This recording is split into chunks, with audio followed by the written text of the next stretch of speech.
Hello guys, welcome back to the channel. In this video, I'm going to show you how you can remove green screen background on CapCut PC.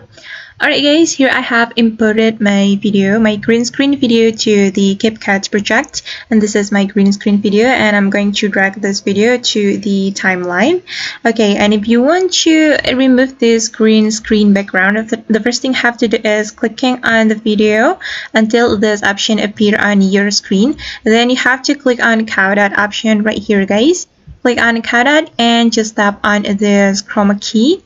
And then you can click on color picker right here, and since we want to remove the green screen background, we can pick the green color, and then you can adjust the strength and the shadow. And to remove this green screen background, I suggest you to increase the strength until the green screen background has been removed. Okay, and now the background has been removed, and that's how we can remove the green screen background on CapCut PC. I hope this tutorial will be helpful for you.